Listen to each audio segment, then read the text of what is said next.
Deciding to have a laugh, the chief doctor invited the morgue attendant to the corporate party. When everyone saw who arrived at the restaurant, they were all stunned. The backpack straps were painfully digging into her shoulders. "Damn, I should have worn a thicker t-shirt," Britney scolded herself. She was pulling a suitcase with her left hand while holding her phone in her right, closely examining the screen. "I think this is the place." Bree lifted her eyes to the shabby two-story building, the color of a cigarette filter. "Welcome." Britney flinched, she muttered under her breath and pulled the heavy door open. Inside, it was dark and quite dismal. The walls looked like they hadn't been painted since the building was constructed, and the stone floor resembled that of a bomb shelter from a movie Britney had seen long ago. "Hello," the girl greeted the old woman sitting in a glass booth. Probably the dormitory guard. "Good day? Where are you from? Are you new? I was told this morning that there was a room for rent here." The girl gratefully shrugged off the heavy backpack from her shoulders. "Too late, darling, the room's taken. A woman with a child moved in literally half an hour ago." "How can that be?" Britney glanced at her watch in confusion. The hand was approaching 7 o'clock. Where to look for accommodation when you have $200 in your pocket and almost no chance of finding a job anytime soon? "All rooms are occupied, my dear. Our dormitory is tiny. When there's a room available for rent, which is rare, it's cheap, so everyone flocks here. But it's all decent here." The old woman took on a serious look. "Now I'm really in trouble." Britney tiredly sank onto a chair near the guard's booth. Someone was coming down the stairs. Britney looked that way indifferently. She saw a girl with short hair dyed red with black tips. She had a shiny nose and eyebrow piercing. Her rocker outfit consisted of high-waisted shorts and a long-sleeved top. She carried high-heeled shoes in her hands. "Cora, where's your guitar?" The old woman laughed from the booth. "Miss Crook, no guitar today. I've got a date." "Hope he's still alive?" "So far, yes," Cora smirked.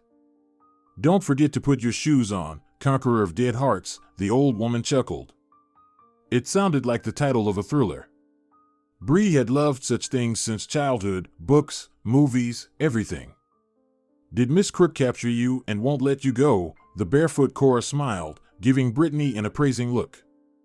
"Better if that were the case.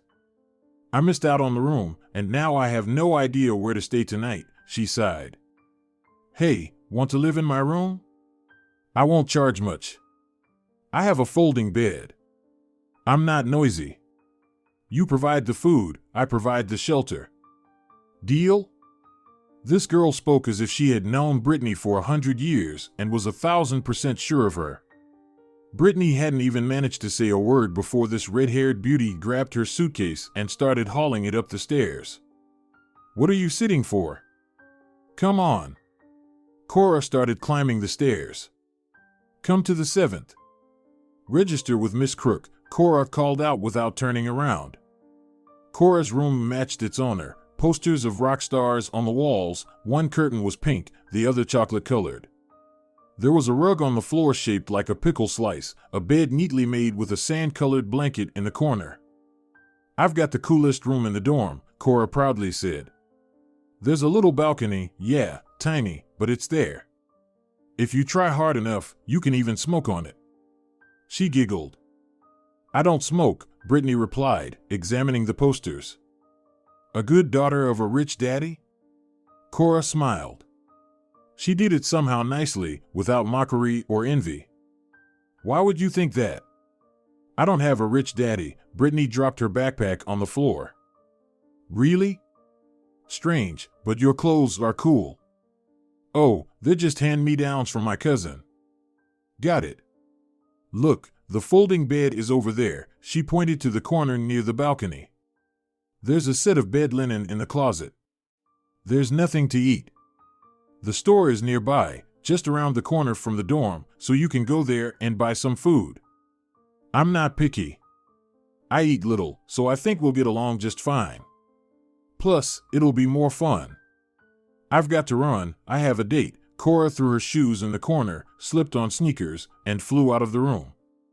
She's funny, Bree thought to herself. The girl sighed and got to work. Cora arrived at 2 minutes to 10. After that, Miss Crook wouldn't have let her in. That's the dorm rule. Smells good, the girl sniffed the air. I made some cream soup. Want some? Asked Britney, rubbing lotion into her hands. Sure. The guy turned out to be such a cheapskate. Didn't even take me to a cafe. But he tried to kiss me in the first 2 minutes, the dog. Really? Bree shook her head. Hey, do you study or work? I'm looking. I've been to several places, but no one needs an artist without experience. Wow. You paint? I prefer graphics. But I'm pretty good with oils too. You know, I could recommend a place. Though you don't need artistic talent, but they pay. Where? I hope it's nothing illegal. It's all legal. I've been working there for 2 years now. The patients are calm, they don't talk, and they don't lecture you. Perfect. Patients? Do you work in a hospital? Yep, Cora sat at the small table and started devouring the soup left for her. Why are the patients calm? Are they mute or something? Bree asked, puzzled. Yep, and deaf, blind, and immobile. You know why? Cora squinted a bit. Britney shook her head. Because they're dead. Cora burst out laughing. Dead? What do you mean? Britney stared at her roommate. I work as an orderly. In the hospital morgue. It's nearby. By the way, we need an orderly now, for my shift, because the last one ran away a few days ago. The pay isn't great, but you can live on it, and the work isn't too hard. Pick up, bring in, lay on the table, cover. And mop the floor at the end of the day or night. You work in the morgue at night? Alone? No. There's also a lab technician and a doctor. What, are you scared? How can you stay there? They're dead. Exactly. They can't do anything to you. They lie there quietly, not saying a word. It must stink terribly. It's okay. They recently installed new ventilation. It barely smells at all, Cora chatted cheerfully. It felt like she was talking about working in a beauty salon or a clothing store. Britney was silent. On one hand, she urgently needed a job, but on the other hand, not this kind, dealing with the dead. If you decide to, come with me tomorrow, I'll put in a good word for you. We'll be colleagues, Cora laughed loudly again. All right, let's go to sleep, we have to get up early.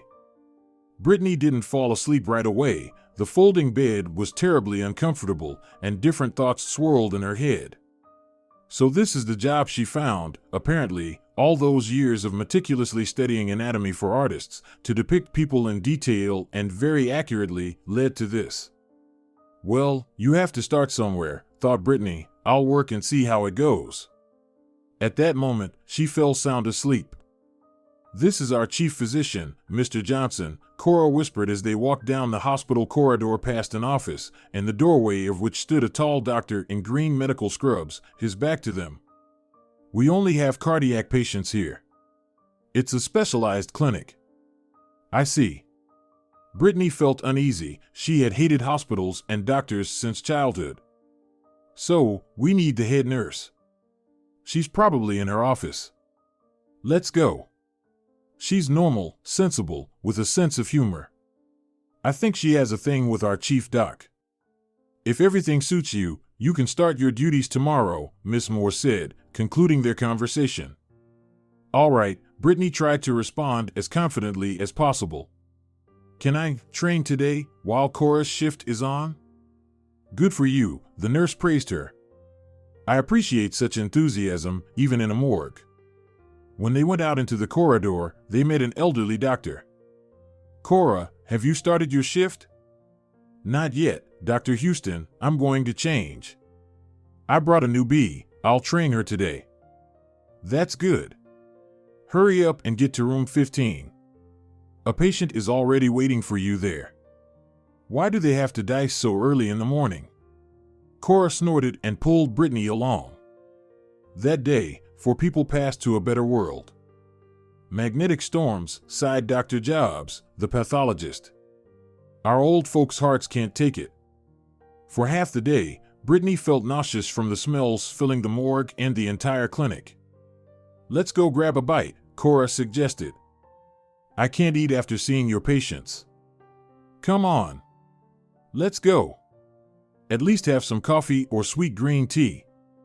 Otherwise, you'll be dead on your feet. The cafeteria was a paradise. It smelled of fresh cinnamon buns, chocolate muffins, grilled chicken, and the aroma of coffee made her head spin. For the first time that day, Britney felt hungry. Her stomach growled angrily, demanding food.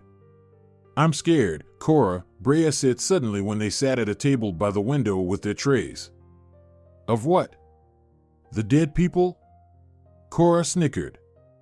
How can you laugh so carelessly when people are dying? You know, darling, a lot more people die than you think. Every second, Cora opened a salad container. Yes, you're probably right, Britney followed her example. Britney had been working as a morgue attendant for the 2nd week. It was time for her first night shift.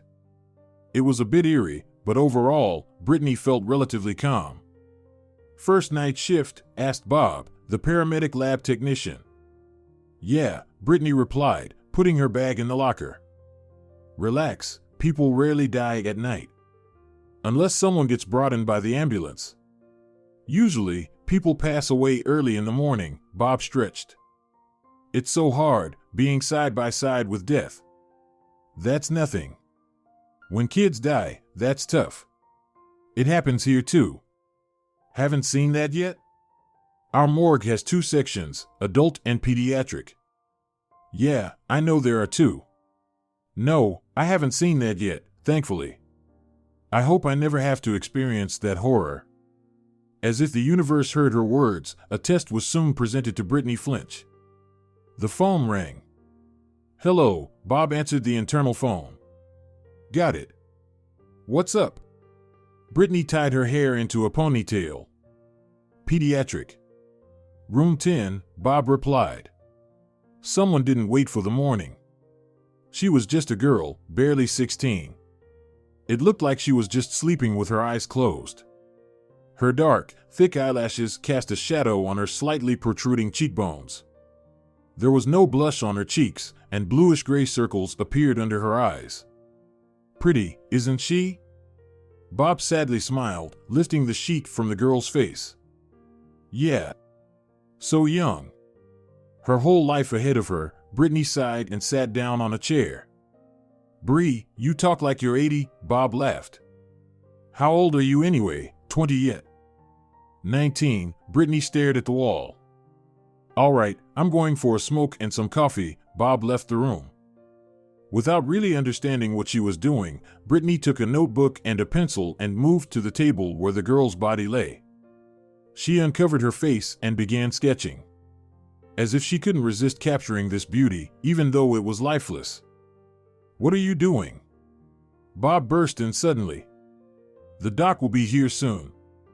Are you drawing? Yeah, I studied art in college. Really wanted to be a real artist. But for now, I have to work here. Don't tell anyone I did this, okay? Bree looked at the guy. No problem. Britney couldn't stop drawing. It was like a breath of fresh air for her. You draw so amazingly, Cora once said, peering over her friend's shoulder. Thanks, Britney replied, quickly moving the pencil across the paper. Why don't you do this seriously? I tried to find a job in children's centers and art schools, but they need experienced specialists, and I. Then why do you need that? You could be an illustrator, for example. You can earn money online now. I thought about something like that, but never got around to it. My aunt, my mom's younger sister, mentioned she needed an illustrator for her fairy tales. Want me to ask her? Yes, I'd love to, Britney looked at Cora warmly. Thank you. Cora, Britney started one evening before bed. Can you believe it? The chief doctor invited me to the clinic's 25th anniversary party today. No way. What's up with him?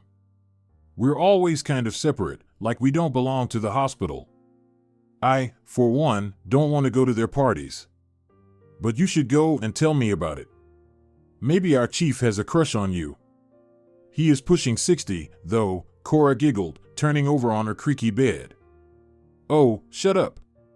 Britney threw a small pillow at her friend. But Bree decided not to refuse the invitation. Wasn't the black cocktail dress in her suitcase for a reason?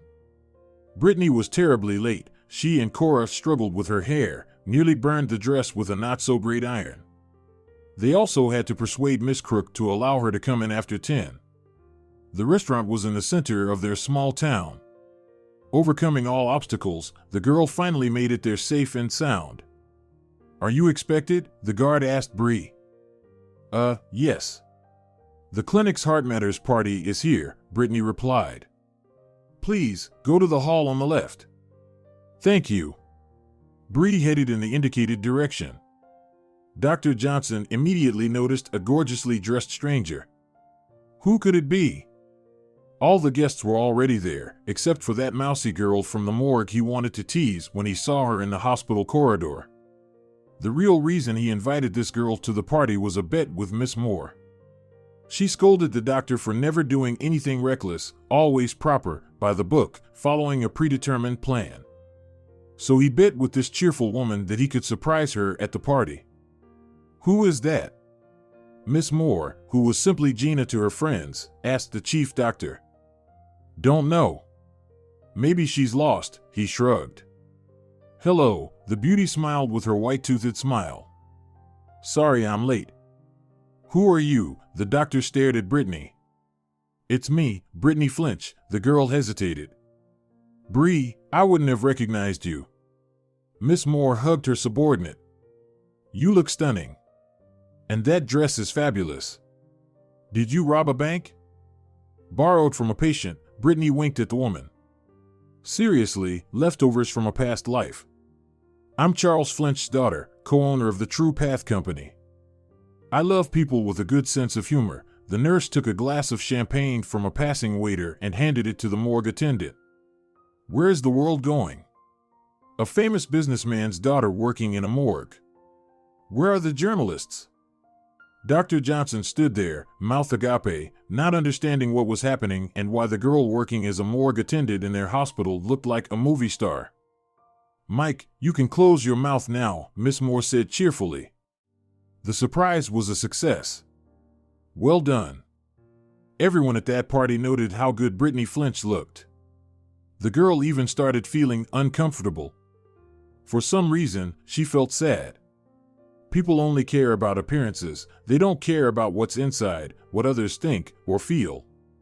If you're a morgue attendant, you belong in the corner with the mops and buckets, but if you're the daughter of a co-owner of a large logistics company, then yes. Her gloomy thoughts were interrupted by an unfamiliar voice. Shall we dance? A handsome young man stood before her.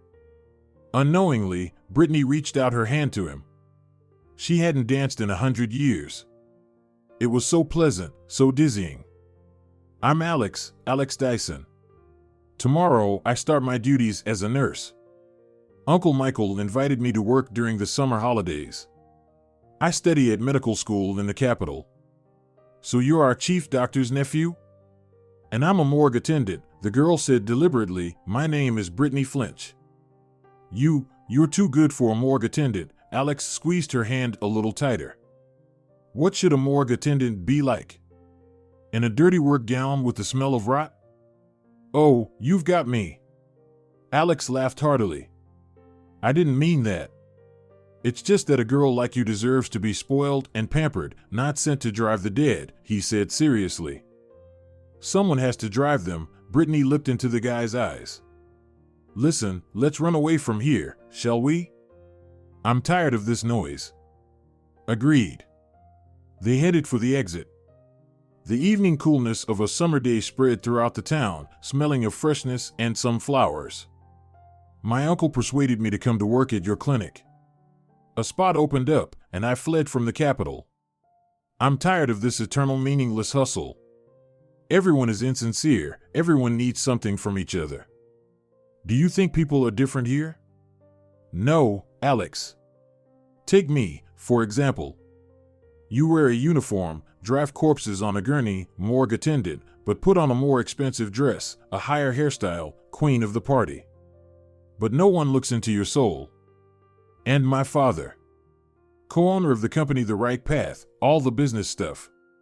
That's why he thinks that if I become an economist and continue his work, I'll be a good daughter and follow the right path, but if I become an artist, then I'm worthless. Why? I don't know, Bree, really. Sorry if I'm getting into your business, but why do you work as a morgue attendant if your father owns a company? That's why. Because he set a condition for me, or rather, we made a bet. If I live until the end of the summer without his help, earning money with my artwork, as he puts it, he will recognize my right to do what I love and even help pay for further education. And how's it going? Are you succeeding?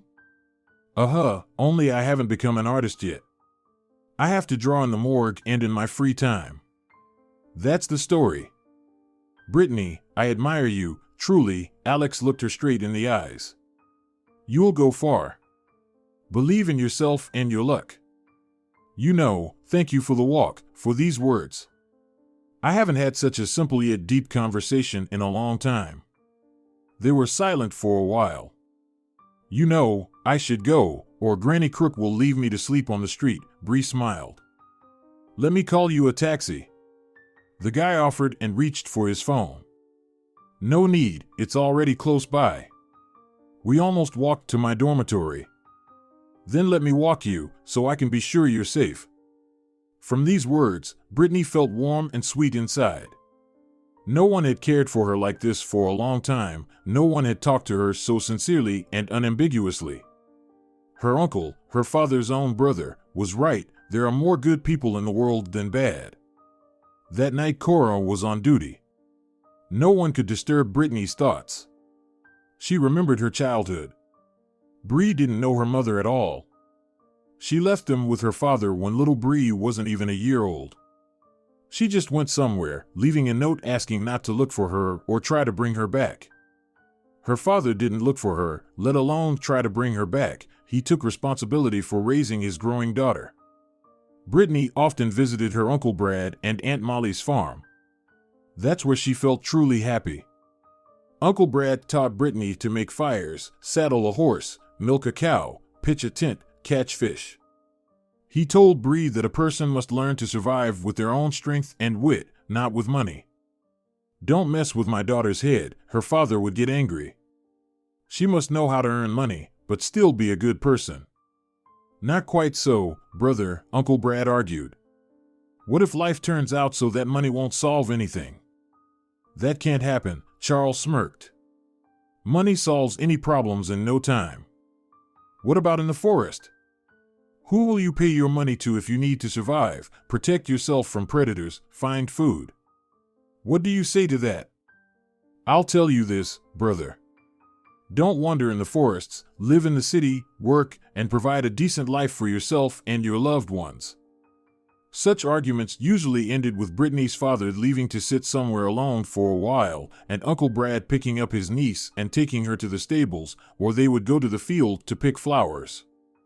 Sometimes, Uncle Brad had some forest birds or animals that he picked up in the forest and tried to nurse back to health if they were sick. One raven stayed at Brad and Molly's house, not wanting to fly away for long, only going to the forest for hunting or some of its own business.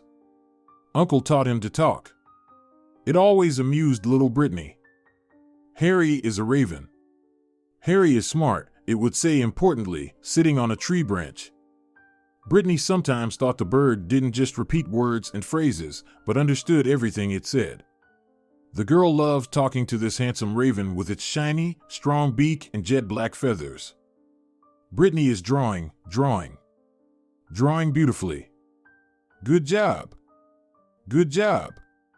The girl would laugh and ask her uncle, "Did you teach Harry to talk about me and drawing?" "No, I didn't tell him anything like that." He sees for himself. Harry is a smart bird, smarter than many people, Uncle would say seriously and very gently, like a narrator of an educational children's program. Uncle Brad, why don't you and Molly have children? Bree once asked. If we had our own children, we would have to share our love between you and them, he would joke. But Britney knew that wasn't true. Uncle was hiding something, not telling the whole story. When she grew up, she realized that Molly, her kind, cheerful aunt, couldn't have children. Something happened to her when she was very young, but she didn't like to talk about it, immediately changing the subject. Britney saw her eyes become sad for a moment, but long sadness wasn't in the nature of this cheerful and energetic woman. A minute later, Molly was already laughing, tickling her niece, and threatening to punish her by feeding her a live frog from the local pond. It was Molly and Brad who encouraged and supported Britney's interest in drawing. Follow your dream, baby, her uncle would say. Don't listen to anyone who says artists are always hungry. Even if that's true, you'll be doing what brings joy to you and others. By the way, not all artists are starving, Aunt Molly would chime in. Those who really want to can find their niche and make a good living. Britney was about 10 years old then, and she didn't quite understand what it meant to make a good living. But bringing joy to others, the words of her uncle and aunt stuck in her young mind. The girl decided that no matter what, she would connect her life with art. Even then. It's been a long time since I visited Uncle and Aunt, Britney thought, stretching out on her sagging cot. The girl picked up her phone. There was a message from Alex. He wrote that Bree was an amazing girl and that he was thinking about her.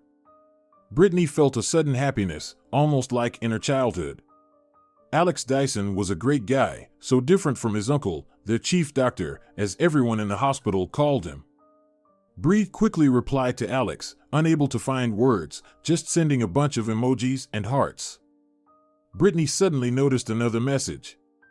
It was from Aunt Cora, Joanna Fox. She was asking for samples of her work. Britney didn't put it off, even though she was very tired. She photographed a few drawings and sent them. Feeling accomplished, the girl crawled under the blanket and instantly fell asleep. Britney Flinch's life had turned into a colorful carousel. The girl continued to work as an orderly and drew in her free time. Joanna kept her busy. Bree's drawings satisfied her, and she couldn't find a decent illustrator who wasn't full of themselves. Cora laughed when Joanna called Britney and they talked on speakerphone. Bree, honey, I need a hedgehog, you know, how to explain. Basically, it should have a bloated belly. Joe, is your story about a hedgehog that ate too many peas or something? Britney laughed. Nope. It's a tale about crazy cucumbers, Joanna replied nonchalantly. Even better. Should I draw green smoke coming out of the hedgehog's rear too? Britney snickered. Hey, that's a great idea. Draw, my dear, draw. Cora, getting ready for her shift, was practically falling off her chair with laughter. You guys are going to kill me, Cora managed to say through her laughter. I had to redo my makeup because of your hedgehog.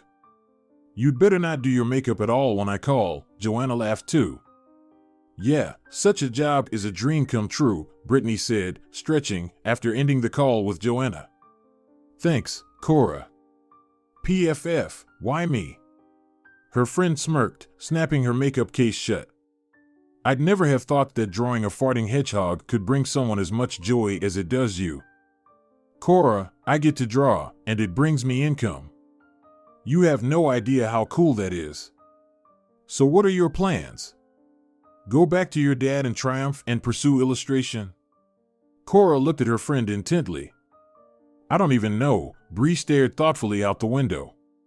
The deal was that I should work specifically in my field, not as a morgue orderly. The friends burst out laughing. Yeah, what an artist, a black bag in one hand and a sketchbook in the other. A masterpiece. Alex Dyson held an important place in Britney's life, as well as in her heart. Their relationship wasn't a whirlwind romance, wild passion, or fiery love. Rather, their relationship resembled a good friendship. They felt comfortable and happy together.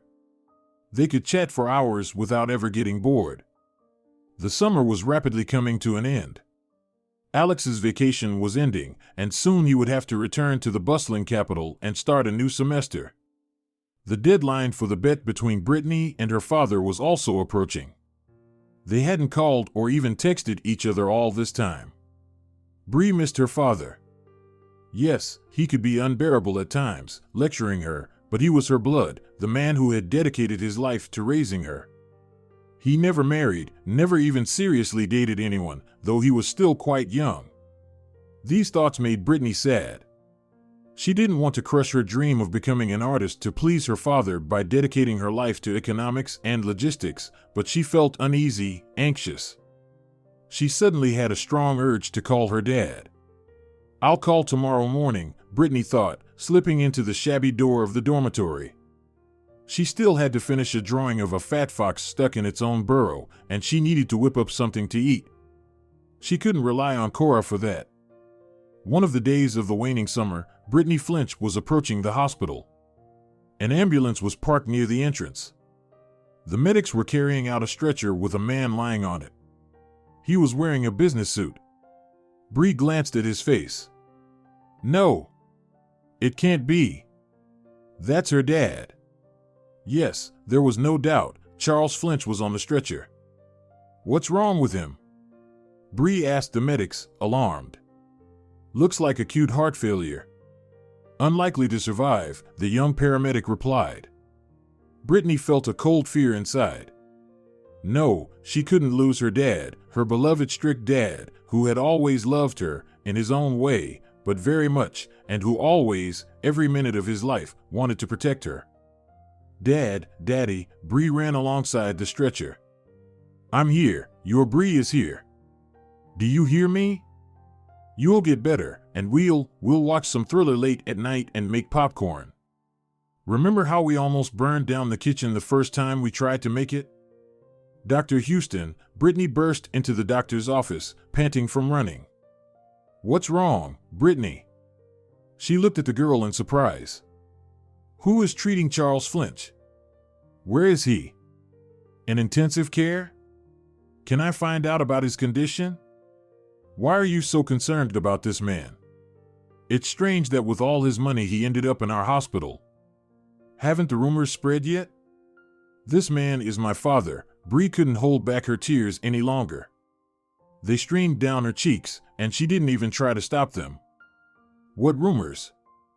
I hate gossip. Bree, are you sure you're not mistaken? Dr. Houston stared at her. How, for God's sake, could I mistake my own father? She exclaimed.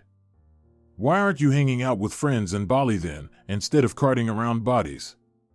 That's not important. Tell me, who is my dad's attending physician? I am, the woman replied simply. Her eyes were full of warmth and compassion when she spoke to her patients, but with colleagues, she was like an iron lady. Now she was an iron lady with warm, compassionate eyes. Quite a sight. I'll tell you when you can see your dad, Dr. Houston said softly, patting Britney on the shoulder. But now go. You can't see him yet. He's too weak. And honestly, the chances are slim. Britney sat on a chair in a small office, just a few steps away from the cold room she had become so accustomed to, known as the morgue. Suddenly, she heard the sound of a gurney being pushed by an orderly who was on duty with her that night. Britney peeked into the hallway. Who is it, Freddie? She asked the tall young man with curly hair. He took an earbud out and looked at her questioningly. Who are you bringing? She asked again, a bit louder. Charles Flinch. Passed away 5 minutes ago without regaining consciousness. No. Dad. No. Britney screamed, closing her eyes, refusing to accept the bitter truth. Bree, she heard from somewhere far away. Wake up, Bree. Bob was shaking her shoulder, trying to pull her from the clutches of sleep. Bob? Britney blinked, trying to wake up completely. My dad, he died, right? What are you talking about, honey? He smiled. He came to. Dr. Houston said you could visit him in the ICU. Just not now, it's 3 in the morning. Go tomorrow morning. Bob. Britney jumped up from the chair and hugged the kind paramedic. It's going to be okay, darling, calm down. Your dad turned out to be quite the tough nut. He'll pull through, I'm telling you. Seeing cases like his looks hopeless at first, but then alive and kicking. Not for long, Bree warned Dr. Houston, opening the heavy ICU door for her. All right, she replied and slipped into the room. Her father was already breathing on his own, with N4 connected to the vein in his right arm. Drops slowly traveled down the clear tube and disappeared. These life-giving drops were sustaining Charles Flinch, nourishing his depleted body. Dad, Britney whispered. Daddy. The man opened his eyes and weakly smiled. Bree, my girl, he said with dry lips. I decided to get sick. Dad, Britney sat down on a chair beside his bed. I can't leave you alone for 2 months without you causing trouble. She placed her hand on his shoulder. Sweetie, how did you know? Did Dana call you? The neighbor just happened to stop by. If not for her, I'd still be lying in the hallway. He chuckled. No, Dad, I saw you myself when the ambulance arrived at the hospital. I work here. What? You're not a medic. Not even a nurse. Well, yeah. I'm not a nurse, so I'm an orderly. My God, dear, you've ended up as an orderly in a hospital? You clean up after bedridden patients and... Dad, don't worry. It's all good. I don't clean up after these patients. Why? Mr. Flinch didn't understand. Because they are no longer in this world, that's why. I work in the morgue. Bree, are you trying to kill me now? Why did the doctors fight for my life all these hours then? Dad, it just happened this way. But it's okay, it's my path. But I draw, even make some money from it, not much yet, but I figured out that it's possible. All thanks to you, Dad, she looked warmly at her father. Bree, sweetie, forgive me, I was a fool. Dad, please, don't. Let's not talk about it now. You need to get better, and we'll talk about everything else later. We'll have plenty of time, right? Her father nodded and closed his eyes. Rest, Dad. I'll come visit you as soon as Dr. Houston allows. Britney kissed her father on the cheek and quietly left the intensive care room. Sometimes it felt like Britney's head would explode. She had to work at the hospital, visit her sick father, who, by the way, was moved to a regular room almost immediately after their conversation, and also create illustrations on commission, stealing time from her sleep. Other orders started coming in, not just from Joanna Fox. She had recommended Britney to someone else.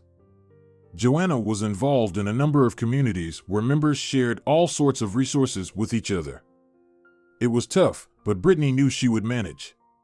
She would manage for her father, for her dream, as her Uncle Brad and Aunt Molly had said. The most important thing was for her father to recover and return to his old life. She still had to convince him to take care of himself and not overwork. Britney realized how much she loved this grumpy man, obsessed with his company and the idea that his only daughter would continue his work. Britney was ready to do a lot for her father, but not give up drawing and start studying economics and a bunch of other dreadfully boring subjects. No, that was beyond her strength. Britney realized she simply could not be involved in art. Let it be just illustrations for children's books and magazines for now, but she was only at the beginning of her creative journey. When Britney Flinch picked up a pencil, the whole world ceased to exist. Goosebumps started from the tips of her fingers and ran all over her body, and she created. A house with a tiled roof, a rabbit with a bandaged ear, a cracked glass, or a bee on a flower would appear on the white sheet. It was a special world, a world of fantasy and art, which together created something new, incredible, and amazing.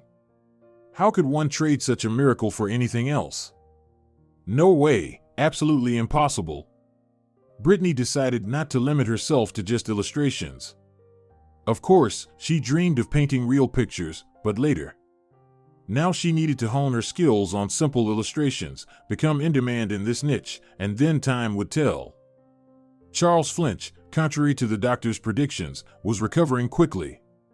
Within 2 weeks, he was discharged, but it was still too early to think about work. "Bree, my darling, come back home," Charles quietly said when his daughter came to help pack his things. "I admit, I was wrong. You have a talent, and I tried to push you into that tedious economics. Forgive me, my Daisy." Her father hadn't called her Daisy since she was a child, and now he suddenly said it again. "Exactly," Britney suddenly said, looking up at the ceiling. "What?" her father asked, closing his bag. "Daisy. That will be my signature mark," she said with a dreamy smile. "Bree, you're just like my brother Brad," her father smiled and hugged her. "Such a dreamer, such a romantic soul. I need to learn from you both, instead of all this logistics, transportation, and routes." Charles chuckled quietly. They were silent for a moment. "Come back home, Britney. And also, quit your job and pursue your passion. Enough with driving the dead around." "Dad." Bree couldn't hold back a smile. "Someone has to do that job too. But not Charles Flinch's daughter. Especially not an artist," her father said proudly. "Dad, is that really you talking? Or did they replace you in the ICU?" "Yes, they replaced me, darling.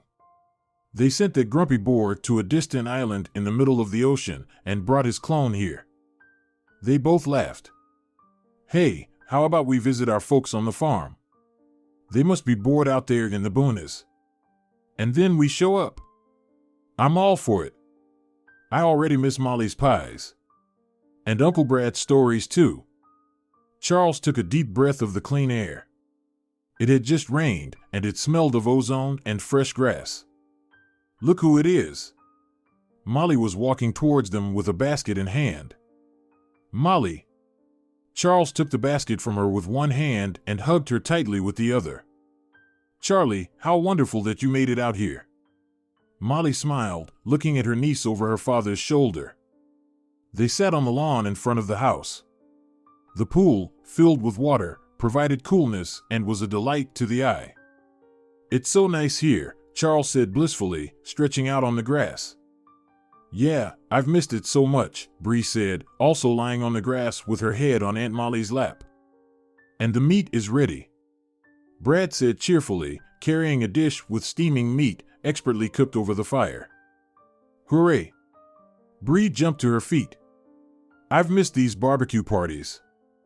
In return, I want a portrait of my favorite cow," her uncle winked. "You could have asked for my portrait," Molly pouted playfully. "Don't worry, Aunt Molly, you'll get your portrait." "A cartoon one," Charles laughed. "Why cartoon?" Molly was surprised. "Our Bree illustrates children's books and magazines," Charles said seriously. "And she gets paid for it." "Brother, I see you've changed your tune?" Brad asked, wrapping a piece of meat in a lettuce leaf. "You used to scold Britney for her drawing hobby." "Everything changes, little brother. Life is too short to spend it scolding and proving how things should be done." "That's the ICU talking," Bree said, taking a bite of the flavorful meat. "What ICU?" Brad and Molly exclaimed in unison. Britney briefly explained what had happened to her father. "And did you know, my dear ones, where your sweet niece worked until recently?" "In a museum?" Molly guessed. "Wrong. My daughter worked in a hospital morgue. You two are something else." Brad wiped his hands with a paper towel. The evening was warm, cicadas were chirping, and a full moon appeared in the sky. It was so wonderful to sit like this, as a family, far from the noisy city, even though it was small but still full of people and cars. "I've been thinking. How about I sell my share of the company and move here?" Charles mused, as if asking himself. "About time, brother," Brad patted him on the shoulder. "Together, we can achieve great things." "What do you think, Bree?" Her father ran his hand through her hair. I just need the internet, Britney replied. You've already bought me a drawing tablet. That's the beauty of my work. I can do it in the city or on the farm, as long as there's a connection to send my drawings. By the way, I'll show you a lynx tomorrow, her uncle smiled. A lynx? She was surprised. Did you find it in the forest again?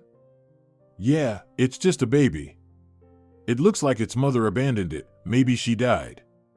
You're so wonderful, Uncle Brad, the girl said tenderly. I'm thinking, maybe I should learn veterinary skills in addition to drawing? That would be useful here on the farm. Great idea, niece, her uncle clapped his hands. I've always believed in you, and in your father, my brother, too. Somewhere in the distance, a night bird cried, and the cicadas chirped louder, as if confirming that what the people were talking about was right and good for the universe.